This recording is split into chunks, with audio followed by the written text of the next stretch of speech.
इसमें सिर्फ जो है जीवामृत और खली का प्रयोग किया गया है। एक पानी इसमें प्रयोग किया गया है। बेहतरीन बढ़वार दिख रही है इसकी और 1.5 महीने की फसल है।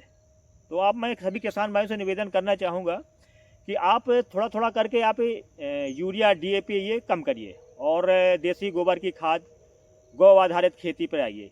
जीवामृत बनाना, आप इसका रिजल्ट पहले देखिए, मत डालिए अपने खेतों में।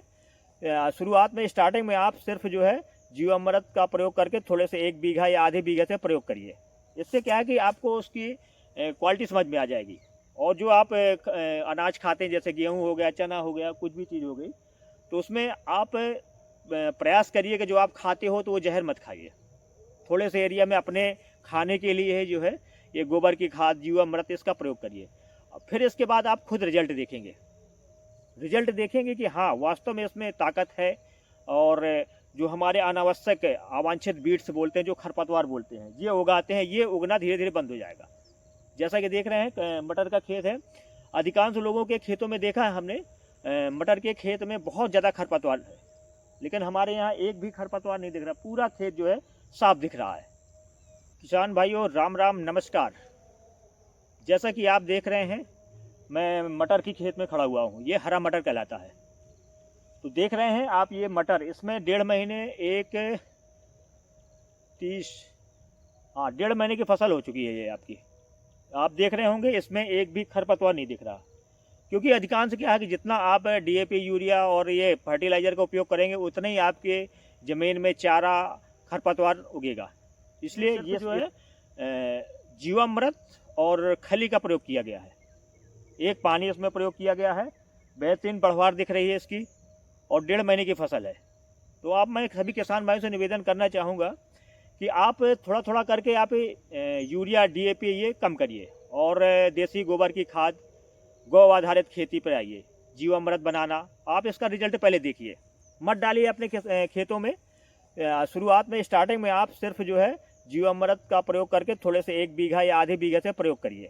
इससे क्या है कि आपको उसकी क्वालिटी समझ में आ जाएगी।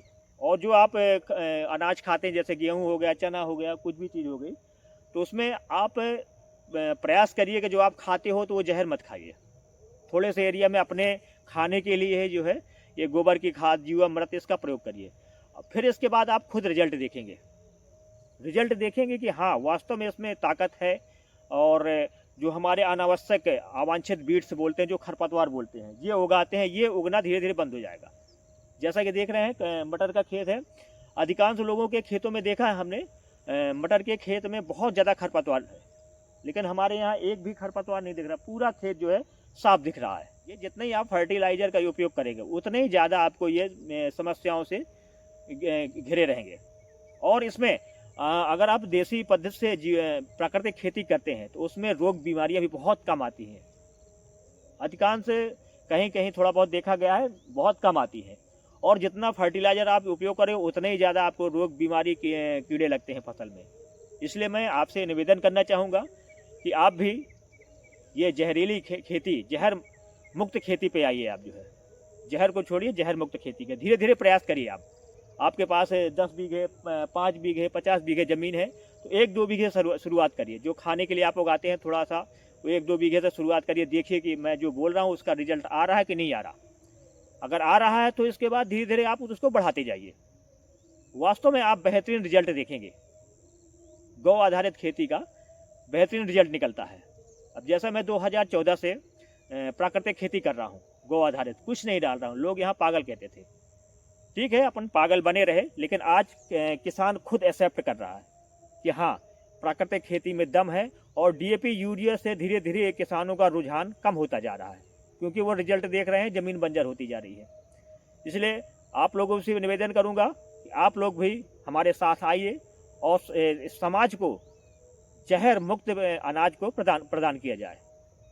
जो इससे क्या है कि विभिन्न प्रकार की हम लोगों को बीमारी हो रही हैं। तो हम लोग कमा तो रहे हैं, लेकिन वो पूरा इन्वेस्ट जो है अस्पतालों में, मेडिकलों में, ये सब हो जाता है। तो जो हमारा बचत जमा पूंजी है, वो पूरा जो है ऐसे ही चला जाता है।